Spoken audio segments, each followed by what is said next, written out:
अवतारी अवतारी रंगरूप हे विठ्ठल विठ्ठल माऊली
धावता भावात आता जसा भावाचा सांगितलं तसं कीर्तन देखील करायचे, कारण वाजले 2 किंवा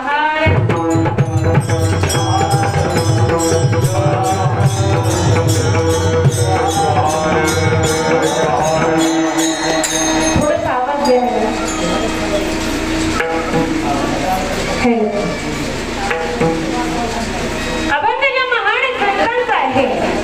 असे वैराग्य मूर्तीचे सुश्री शिवसंत लक्ष्मण महाराज. प्रसादाचे 2 प्रकार सांगितले, अन्न प्रसाद आणि ज्ञान प्रसाद. पण लक्ष्मण महाराजांनी जो या अभंगाच्या माध्यमातून तुम्हाला सांगितला तो ज्ञान प्रसाद. ज्ञान प्रसाद म्हणायचं तरी नेमकं कशाला असा प्रश्न सर्वांनाच पडतो. आता मी तुमची व्यथा समजू शकते. 7 दिवस तुम्ही कथा श्रवण केली, तुमचं मन हे तृप्त झाले, म्हणून आता हे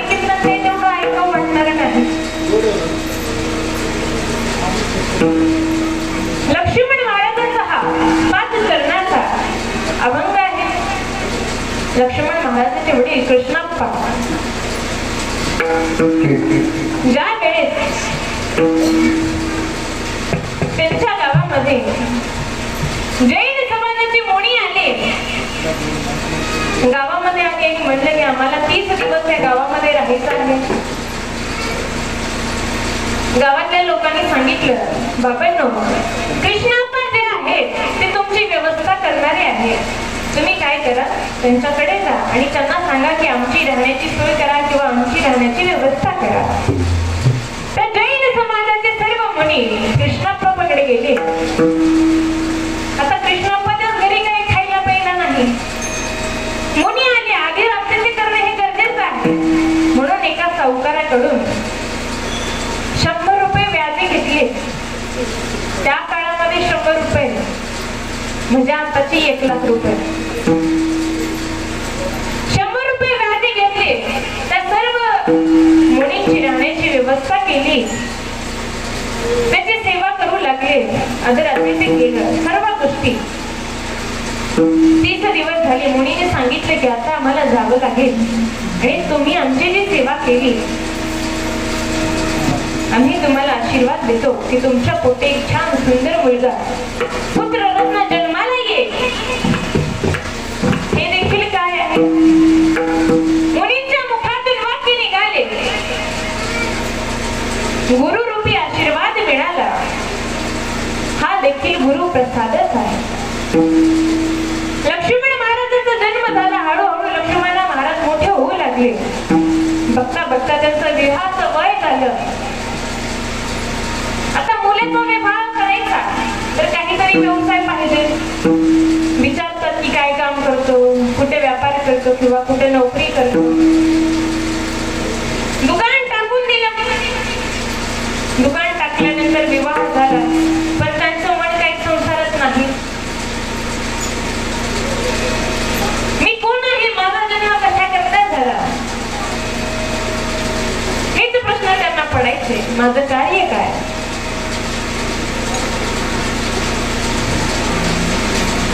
दुकान टाकून दिलं, पण दुकानामध्ये पण लक्ष नाही. चॉकलेटच्या भरण्या लेकरं घेऊन जावं लागले. किराणा माल उचलून घेऊ लागले समोर, डोळ्यासमोर. पण त्यांना काही कळतच नाही. वडिलांनी विचार केला, आता इथं आपण जर ह्याला ठेवलं तर आपलं घर उठून लावल्याशिवाय ह्याला काय राहत नाही. म्हणून खामगाव नावाच्या गावामध्ये त्यांना मुनीम म्हणून ठेवण्यात आलं. मुनीम म्हणून ठेवलं. असे दिवस लोटू लागले. पण एके दिवशी झालं असं की हिशोमामध्ये एक आण्याचा घोड आला. मालकाला राग आला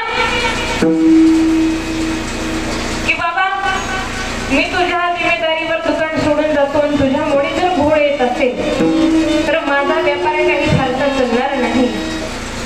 तुला काही कामावर ठेवून माझं काही पुढे कल्याण होणार नाही,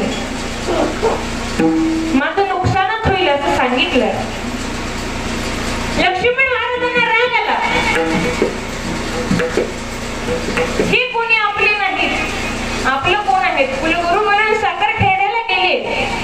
साखरखेड्याला गेले असताना त्या काळचे जे शिवाचार्य होते गंगाधर स्वामी त्यांच्या सानिध्यात गेले. महाराजांचं दर्शन घेतलं. महाराजांनी प्रश्न केला, कुठून आलात? लक्ष्मण महाराजांनी सांगितलं, उदासपुरीहून आलो आणि मायापुरीला चाललो. लक्ष्मण महाराजांच्या मुखातले हे शब्द त्यांना गंगाधर स्वामींना वाटलं की या व्यक्तीमध्ये काहीतरी चमत्कार आहे किंवा हा व्यक्ती साधारण नाही.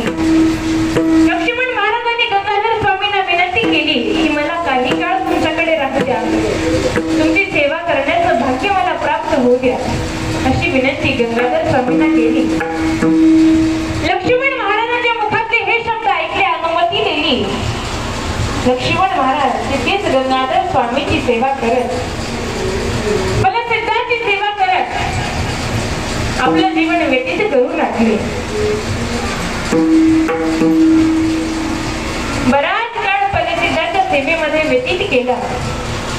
फलसिद्धाची कृपा झाली, साक्षात्कार झाला, दर्शन दिलं, जिभेला स्पर्श केला आणि जिभेला स्पर्श करता क्षणी मुखामधून अभंग रचना होऊ लागली. आता अभंग लिहिण्याकरता कुठलं साहित्य नाही. भिंतीवर कोळशाने अभंग लिहायला सुरुवात केली. त्यांची ती अभंग रचना शब्द रचना पाहून तिथल्या गावातल्या काही मंडळींना त्यांना कागद व शाई पुरवण्याचं कार्य त्या ठिकाणी केलं. आता बराच काळ गेला. बायको लेकरं मूल बाळ आई वडील सोडून लक्ष्मण महाराज तिकडच गेलेत म्हणून त्यांना बोलवण्याकरता त्यांच्या आई वडील गेले. पण त्यांनी सांगितलं मी काही येणार नाही, माझा संसारामध्ये काहीच रस नाही असं सांगितलं. आता गंगाधर स्वामी जे होते ते लिंगार्चन करणारे, काही असू द्या लिंगारती ते करूनच खायचे. लिंगारती ते करणे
गंगाधर स्वामी हे त्यांना मार्गदर्शन करायचे, उपदेश करायचे, भक्ती मार्गाला लावायचे. पण आता सगळे चांगले असतात असं नसतं. सप्ता बोलण्यामध्ये किती नवीन नाचणारे जास्त नसतातच. आता गंगाधर स्वामी चांगलं कार्य करायचे म्हणजे हे 4-5 जणांना देखवलं नाही. हा जर जिवंत राहिला तर धर्म उपदेश करेल, लोकांना चांगल्या मार्गाला लावेल. याचं काहीतरी करावं लागेल. या उद्देशाने त्यांच्या खिरीमध्ये विष मिसळलं, खिरीमध्ये विष मिळवलं, लिंगार्पित केलं, अनुमती झाली. लक्षात आले की या प्रसादामध्ये विष मिसळलं. देवाला म्हणाले, देवा तुझी जर हीच इच्छा असेल तर मला मान्य आहे. आता लिंगार्पित केले, आमचं जर चहामध्ये माशी पडली तर आम्ही चहा टाकून देतो. खिरीमध्ये विष आहे, टाकून दिली नाही, लिंगाला अर्पित केले, खावंच लागेल. ती खीर खाली आणि तिथेच गतप्राण झाले.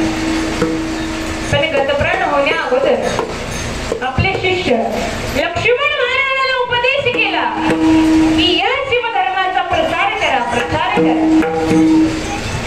लक्ष्मण महाराज आपल्या गावी परतले, अखंड शिवनाम समजाची सुरुवात केली. पहिलं वर्ष झालं, दुसरं वर्ष झालं, तिसरं वर्ष झालं. त्यांच्या लक्षात आलं की मग जर एकाच गावामध्ये राहून सप्ताह जरी केला तर फक्त माझ्या गावामध्येच परिवर्तन होईल. पण या शिवधर्माचा, या साहित्याचा, या अभंगाचा प्रसार करायचा असेल तर मला भ्रमण करावं लागेल. निवडणुकीचा प्रचार करायला घरात बसून केलं तर जमते की? दारा जावंच लागते, लोकांच्या पाया पडावंच लागते, गाढवाला देखील बाप म्हणावंच लागते. लक्ष्मण महाराजांच्या लक्षात आलं की घरात बसून काही प्रचाराचे कार्य पूर्ण होणार नाही.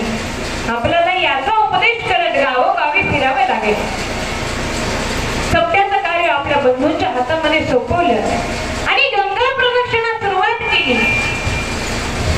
गंगा प्रदक्षिणा करत असताना एका गावामध्ये येऊन झाडाखाली बसले.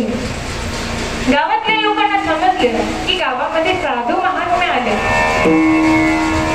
आता साधूंचे दर्शन दुर्मिळ असतात. लोकांनी विचार केला की दर्शनासाठी जावं. सगळे लोक हातातली कामे सोडून महाराजांच्या दर्शनासाठी गेली. दर्शन घेतलं. सगळेजण खाली बसले. महाराजाला म्हणू लागले, महाराज यंदा पाऊस काही पडेना झालाय. तुमच्याकडे नाही बरं का, आमच्याकडे पिकाला पाणी नाही, कसं होईल काही नाही, पिकाला भाव येईल की नाही, असे संसारिक प्रश्न लक्ष्मण महाराजांना विचारू लागले. लक्ष्मण महाराजांनी सांगितलं, बाबा मी त्या भगवंताची भक्ती करणारा एक व्यक्ती आहे. संसारामध्ये मला काही रुची नाही. लोकहिताकरता, लोक कल्याणाकरता तुम्ही जर प्रश्न विचारत असाल तर मी सांगतो म्हणली. उपदेश केला आणि सांगितलं की प्रत्येकाच्या जीवनामध्ये गुरु हे फार महत्वाचे आहेत आणि ज्याच्या जीवनात गुरु नाही त्याचं जीवन अगदी गुरासारखं आहे. अभंगाच्या पहिल्याच गुरु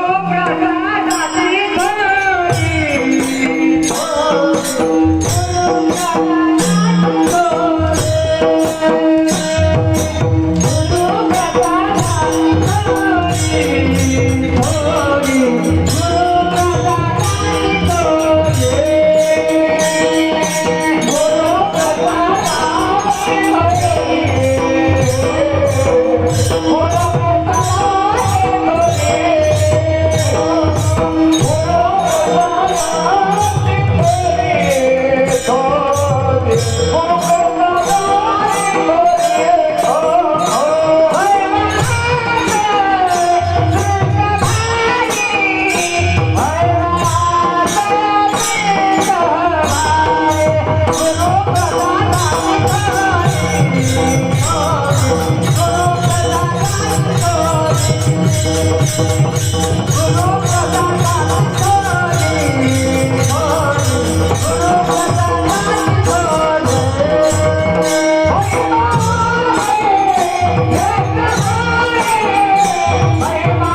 मध्ये प्रत्येकाने गुरुचं महात्म्य वर्णन केलं.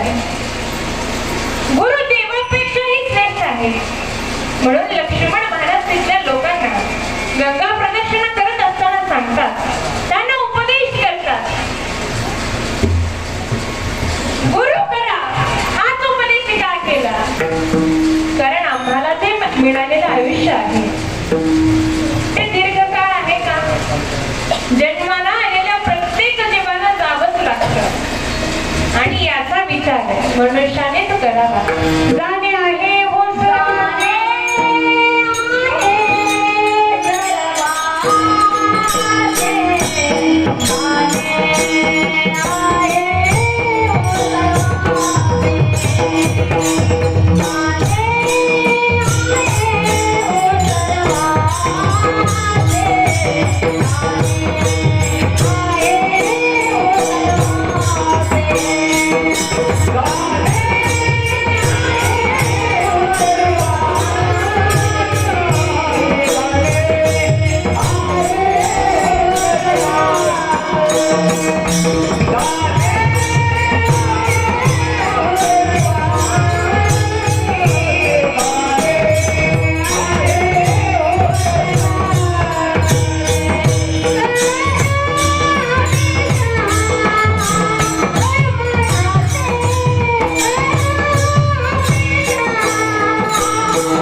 ज्यांना हा मनुष्य जन्म मिळाला त्यांनी विचार करावा.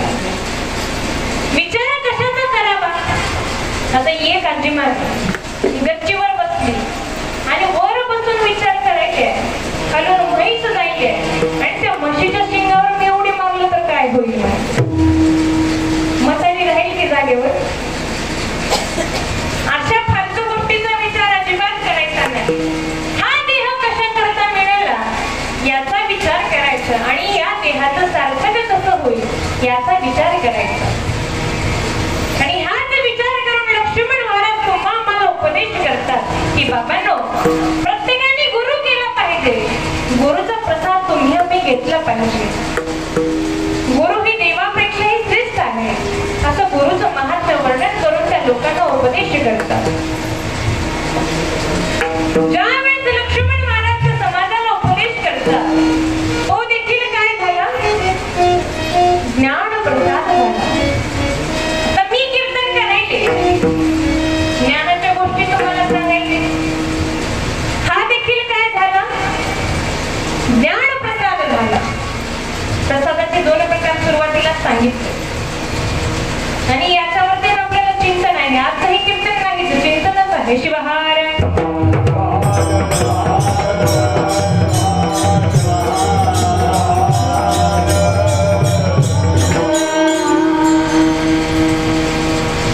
ज्या वेळेस माता पार्वती व शिवलिंग स्वामी बऱ्याच काळ झाले या दोघांना संतती नाही, पोटी मूल बाळ नाही.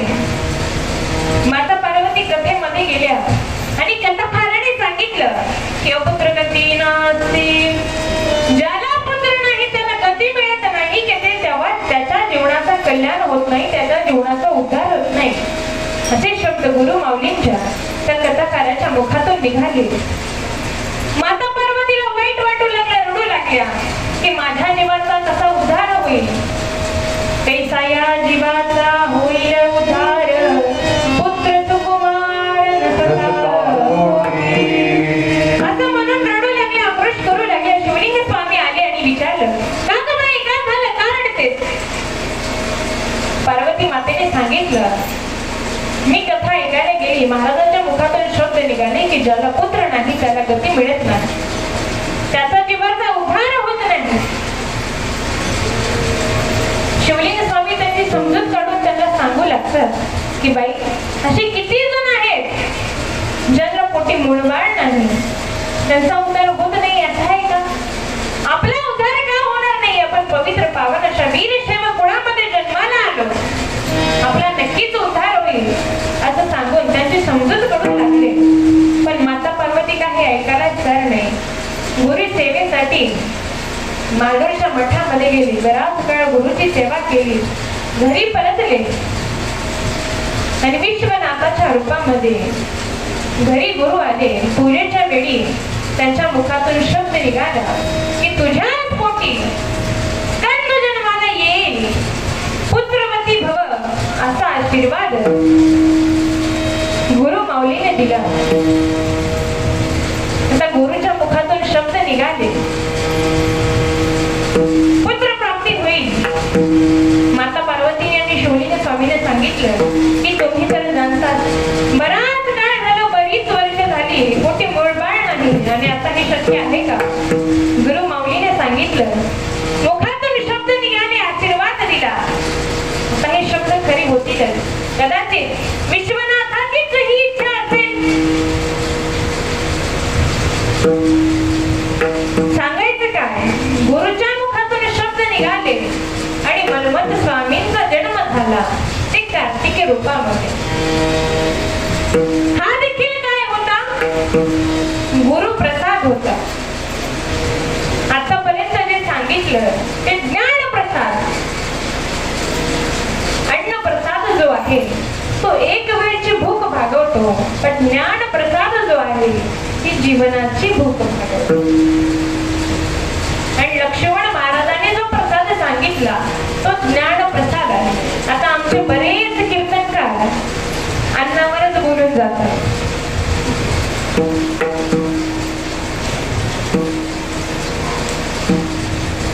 दुसरा जो प्रकार सांगितला अन्न प्रसाद, ज्या पदार्थावर मंत्रक्रिया होते, मंत्रक्रिया झाल्यानंतर तो पदार्थ राहत नाही तर प्रसाद होतो आणि तोच प्रसाद तुम्ही आम्ही सेवन केला पाहिजे असं देखील लक्ष्मण महाराज या भागातून तुम्हाला मला सांगतात.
काम, क्रोध, मोह, लोभ, दंभ, अहंकार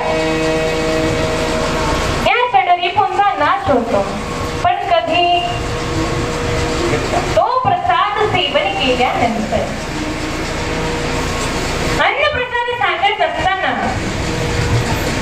अन्नप्रसादाचं महात्म्य सांगितलं. ज्या वेळेस दुर्वास मुनी श्रीकृष्णाच्या नगरामध्ये आले आणि आवाज दिला, कोणी आहे का आमचं आतिथ्य करण्यासाठी किंवा आमची सेवा करण्यासाठी?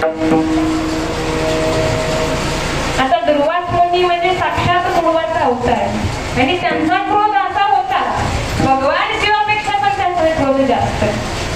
क्रोध आला की डायरेक्ट शापच, असा क्रोध. दुर्वास मुनीने आवाज दिला. त्या नगरीचे राजा श्रीकृष्ण बाहेर आणि सांगितलं, तुम्ही आम्हाला दर्शन दिलं, आम्ही फार धन्य झालो. तुमची काय सेवा करू सांगा, पूजेसाठी काय सेवा करू, प्रसादासाठी काय सेवा करू असं विचारलं. दुर्वास मुनीने सांगितलं की गरम गरम उखळती खीर आणा. श्रीकृष्णाने दुर्वास मुनीच्या आज्ञेप्रमाणे खीर बनवली, पण खीर आणण्याकरता झाला उशीर. दुर्वास मुनीला राग आला आणि सांगितलं की ही जी खीर आहे ती सगळ्या अंगाला लावा. आता गरम पाण्याला आंघोळ करायचं म्हणत आम्हाला जमत नाही, उकळत्या पाण्याला आंघोळ करायचं म्हणत जमत का? हात लावता हात तरी. गरम गरम उकळती खीर सर्व अंगाला लावायला सांगितली. दुर्वास मुनीने सांगितले करणं गरजेचं आहे. सर्व अंगाला खीर लावली, पण तो प्रसाद होता म्हणून तळ पायाला लावली नाही. आणि योगायोग श्रीकृष्णाचा वध तळपायाला बाण लागून झाला. तळपायाला का लावली नाही? कारण तो प्रसाद होता. आता तुमच्यामध्ये हे परिवर्तन झाले, सांगितलं निवड ठेवू नका, ठेवले नाही.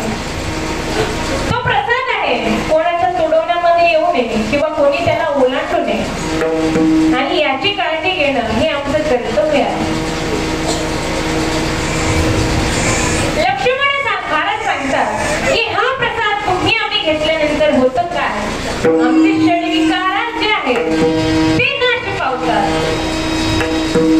आता आमचं असं आहे की मी केलो म्हणून झालं, माझ्यामुळे झालं, मी नसतो तो काय ह्याचा पुन्हा झाला असता, असं आमचं आहे. होय की नाही? महिला मंडळ सगळी दिंडी मध्येच घालू, इथं कोणी ठासना झाले ना बोले ना झाले. कथाच बरी होती काय की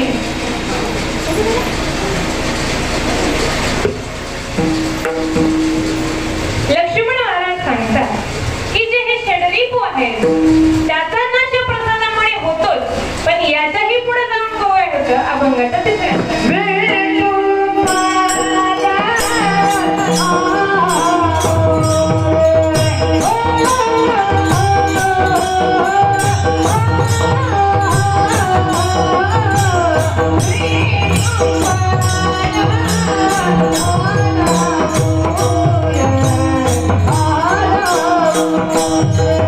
Oh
मी तो पण हानुरे सुख क्षयी घेई रे. लक्ष्मण महाराज सांगतात की या प्रसादामुळे आणखी होतं तरी काय, आमच्यातील मीही राहत नाही आणि तूही राहत नाही आणि शेवटी प्राप्ती कशाची होते तर अक्षय सुखाची प्राप्ती होते. आणि याच प्रसादामुळे आमच्यातील षडरूप नाहीसे होतात. आमचं कसं आहे, काम अपूर्ण राहिला की क्रोध निर्माण होतो आणि काम पूर्ण झालं की लोभ निर्माण होतो. मग आधी जो आहे हा काम नाहीसा झाला पाहिजे. काम कैसी आणि सरे म्हणत म्हणे नाम म्हणे. हे काम जर बाजूला सरायचं असेल तर मनमत माऊली सांगतात की बाबांनो, प्रत्येकाने त्या भगवंताचं नामचिंतन नामस्मरण केलं पाहिजे. एकदा प्रेमानं भगवंताचं भजन करूया. शंकर उमाई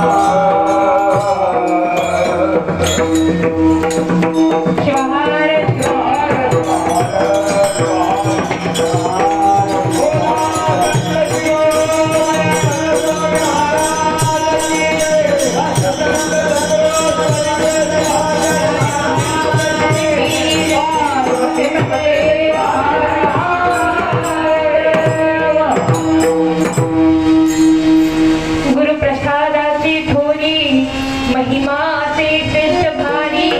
प्रसाद घेताची स्वामीचा नाश होय सगळी तुझा. आता परिस्थिती कीर्तनाचं पूर्वार्ध संपलं. कसं आहे, म्हणले होते की अर्धा तासातच कीर्तन संपवून टाका, पण अभंगाचं 5 चरणाचं आहे. रुपवणीमध्येच गेला अर्धा तास बोलावं काय. मी तुमचा थोडासा जास्त वेळ घेईन कारण हे शेवटचे कीर्तन प्रसादाचे कीर्तन आहे आणि याला कसं आहे, अभंग आपल्या मनाला घ्यायचा नाही. अभंग तोच आहे, संप्रदायाच्या नियमाप्रमाणे घेतलेला अभंग आहे. मग लक्ष्मण महाराज तुम्हा मला सांगतात, मनमत माऊली देखील सांगतात की बाबांनो, प्रत्येकाच्या मुखाला हे नाव आलंच पाहिजे. नाम का आलं पाहिजे. नाम सार तरती पार भवती. या भवरोगातून मुक्त होण्याकरता. आता भव म्हणजे काय माता माऊल्या, भव म्हणजे काय, दुःख. आणि या दुःखाच्या सागरातून जर तरुण जायचं असेल तर साधन जे सांगितलं ते म्हणजे नाम. आणि या नामाचा वापराने त्या भवसागरातून तरता येतं, तरुण जाता येतं. मग नाम एवढंच श्रेष्ठ आहे का. नाम सांग नाम सांग पिटे पांग देहा. अनमोल एखादा देह मिळाला हा परमनंट आहे का. आम्ही जन्माला आलो, आम्हाला मरण कधी आहे हे माहिती आहे का. पुरुष मंडळी, यमदेवाने फोन केलते का, मी ह्या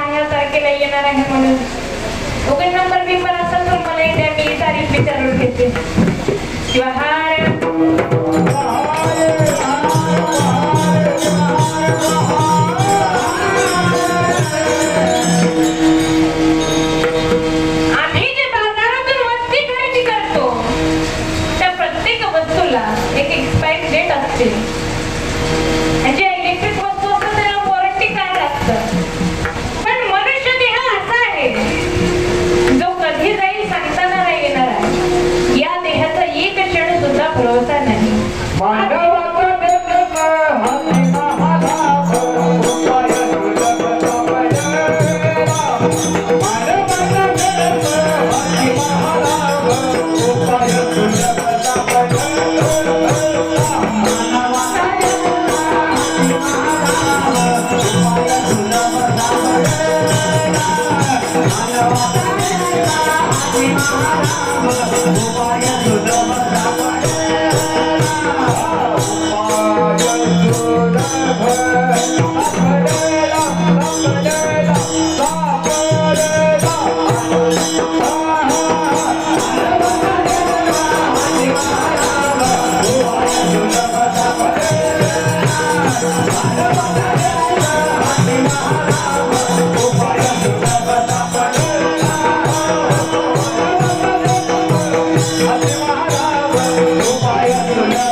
शेड्या मेंढ्या राखू लागला. राखता राखता त्याच्या पायाखाली एक दगड आला. दगड हातामध्ये उचलून पाहिला. चमकणारा दगड त्याला त्या दगडाची पारिकच नाही. आपल्या पिशवीला बांधलेली एक सुतळी होती. ती सुतळी काढली आणि त्या सुतळीमध्ये तो दगड गोफला आणि आपल्या मेंढीच्या गळ्यात बांधला. आमचं देखील तसंच झाले. आम्हाला अनमोल असा देह मिळाला पण आम्ही संसारामध्ये नेमून बांधला. एक हिंदी कवी सांगतात, मनुष्य जन्म अनमोल रे मिट्टी में रोल रे अब दुनिया है फिर मिलेगा कभी नहीं कभी हा जन्म आता मिळाला पुन्हा पुन्हा मिळेल याची काही गॅरंटी नाही. म्हणून मिळालेलं देहाचं सार्थक करणं हे आपल्या हातात आहे. आज तुम्ही म्हणाल अभंग प्रसादाचा आहे, कीर्तन प्रसादाचा आहे आणि ही बाई प्रसादाचं सांगता सांगता नामाकडे कुठं आली. तयाचा प्रसाद तयाचे नाम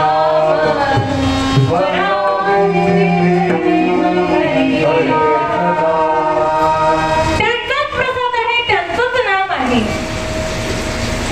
आणि हो ज्ञान प्रसाद जो आहे तेच भगवंताचं नाम आहे आणि ते तुमच्या आमच्या मुखाला आलं पाहिजे. आमच्यातील मीही गेला पाहिजे आणि तोही गेला पाहिजे. आम्ही गर्व करतो आपले जे 35 दात आहेत ते जिभेला म्हणाले तू एकटीच आहे, आम्ही 32 जण.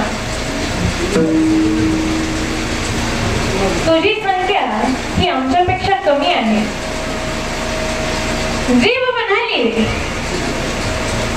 मी एकटीच आहे पण तुम्हा 32 जणांना गार करण्याचं सामर्थ्य माझ्यामध्ये आहे. शिवहार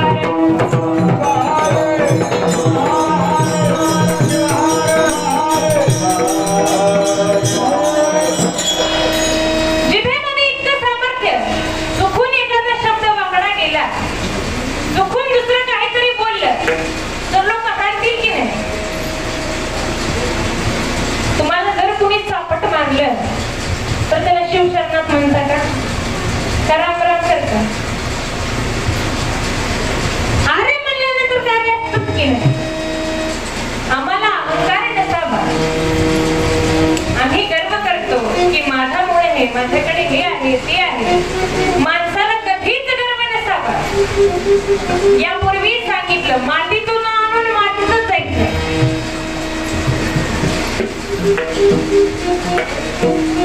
माणसाला गर्व हा कधीच नसावा आणि गर्वाचे घर हे सतत खाली असतं. म्हणून अहंकार नसावा, गर्व नसावा आणि आम्ही या चटरी पूजे आहेत यांच्यापासून दूर राहायचं आहे.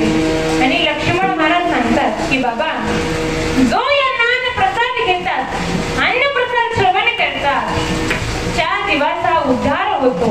आणि हा मनुष्य ज्याचा करता धावपळ करत असतो, नोकरी करतो, शेतात कष्ट करतो, हे कशासाठी करतो? सुखाची प्राप्ती व्हावी या करता.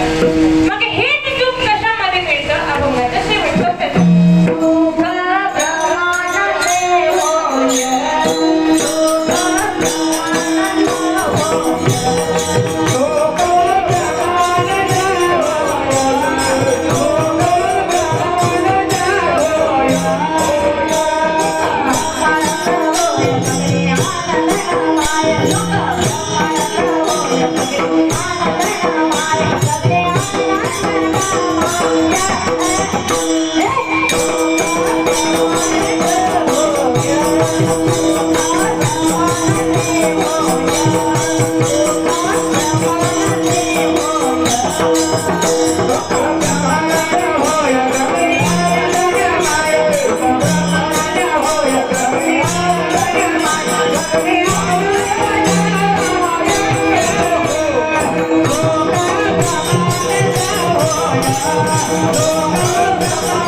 आम्हाला जे 5 विषय सांगितले, रूप, रस, गंध, स्पर्श आणि शब्द, यांच्यामध्येच आम्ही सुखाचा आनंद घेतला, अनुभव घेतला किंवा शोध घेतला.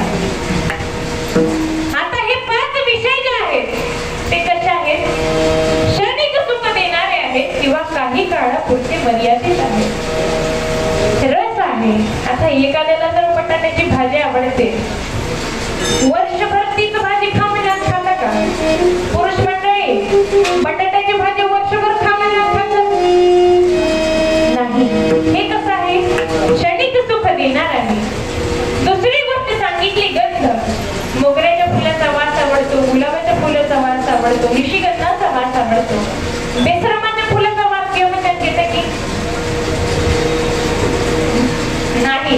हे देखील कसं आहे? क्षणिक सुख देणार आहे. तिसरी गोष्ट सांगितली स्पर्श.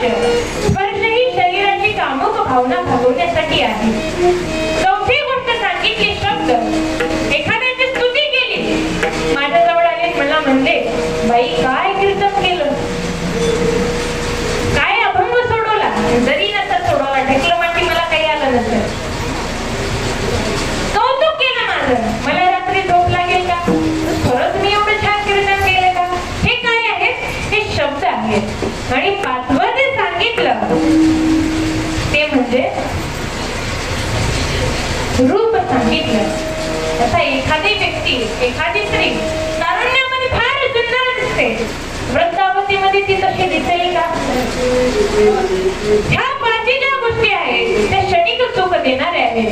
लक्ष्मण महाराज सांगतात की या सुखाची प्राप्ती नाही, तर अक्षय जे सुख आहे त्याची प्राप्ती भगवंताचा प्रसाद घेतल्यानंतर, गुरुचा प्रसाद घेतल्यानंतर होते. सुख ब्रह्मांड होय गगनी आनंदमय. इतका सुख मिळेल, इतका सुख मिळेल की या गगनामध्ये आनंद मावेनाचा. पण कधी? अभंगाचं शेवटचं. Oh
अभंगाचं निरूपण संपलेलं आहे. कारण वेळ आता तसं होती ती तेव्हा संपलेली आहे आणि वेळेचं बंधन सगळ्यालाच आहे. तुम्ही आता 7 दिवसामधला आनंद एका दिवशी काढल्यानंतर उशीर तर होणारच आहे. सगळ्यांना कथेमध्ये सांगितलं की बाबांनो भजन करा, भजनाचं हे काही पुन्हा पुन्हा नाही, फक्त 8 दिवसच होतो. 8 दिवस काही तुला म्हणजे होता, पण आज जेवढा होता तेवढा 8 दिवसात मी कधीच बघितला नाही. तुम्हीच एकदा तुमचंच कौतुक करा, काय वाजवा. छान सुंदर असं गाव. खरं तर मी फार भाग्यवान आहे, कारण ज्या गावामध्ये पहिल्या दिवशी जी परिस्थिती होती ती आज नाही. हे तुमच्यामध्ये झालेलं परिवर्तन आहे आणि हीच आमची शिदोरी आहे. सुंदर असं नियोजन या अखंड सप्त्याचं झालं आणि तुमच्या दर्शनाचा योग हे आयोजक नियोजक संयोजक मंडळीच्या वतीने मला मिळालं. त्याकरता मी त्या सर्वांचे फार फार आभार मानते. तसेच या कीर्तन रूपी सेवेसाठी लाभलेले उत्कृष्ट असे मृदंगाचार्य आमचे विशाल दादा आहेत, हार्मोनियम वादक आमचे पाटील काका आहेत, गिरी आप्पा आहेत, निळकंठ महाराज, कपिल महाराज आहेत, पंचकृषीतून आलेले सर्व पुरुष मंडळ, महिला भजनी मंडळ, गणेश महाराज आहेत, आमच्या मिनिकेरी ताई, आमच्या छोट्या भगिनी आहेत आणि ज्या या सप्त्याचं नियोजन केलं, रूपरेषा तुम्हा आम्हाला सर्वांना सांगितली असे विश्वांबर बरोड्याप्पा देखील आहेत आणि गुरुवर्य हनुमंतराव कंठाळीकर महाराज हे देखील माझ्या कीर्तन सेवेकरता उपस्थित आहेत. खरोखरच काहीतरी माझे भाग्य. आणि आमचे चौकदार दादा देखील आहेत.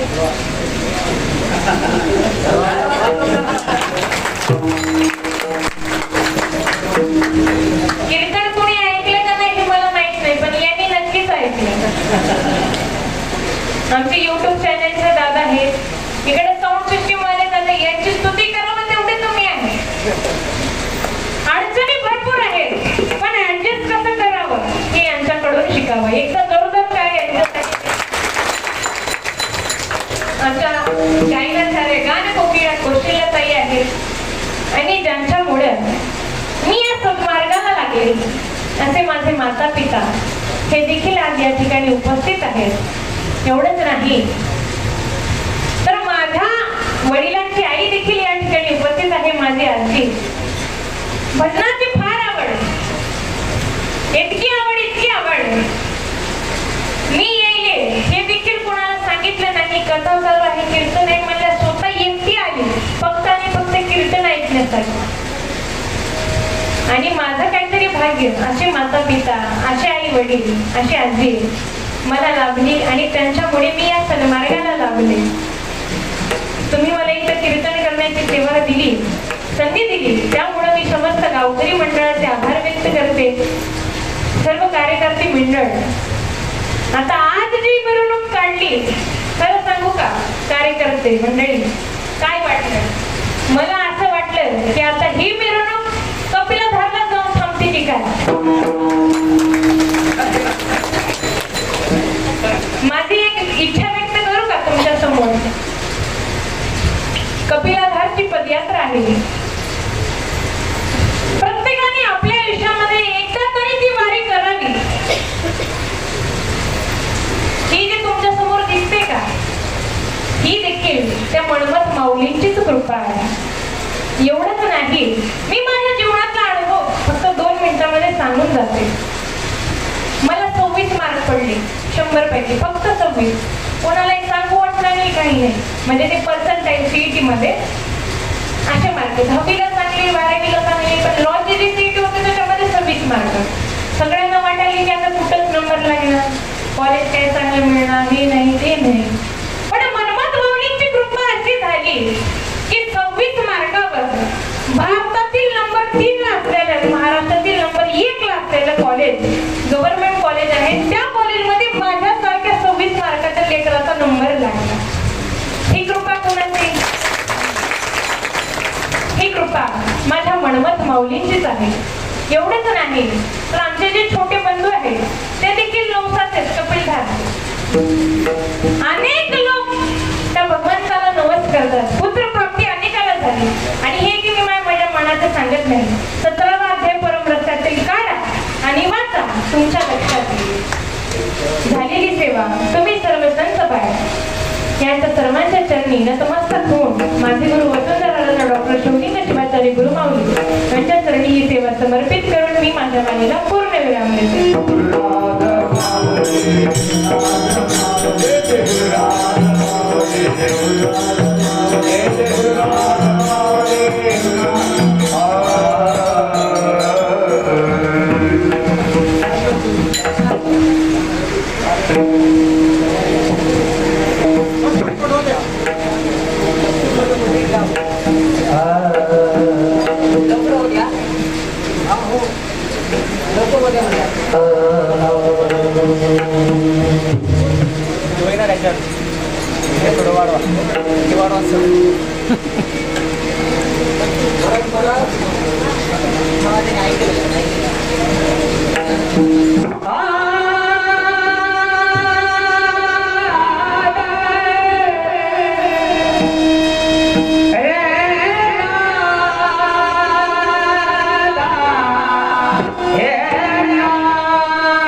हो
Hare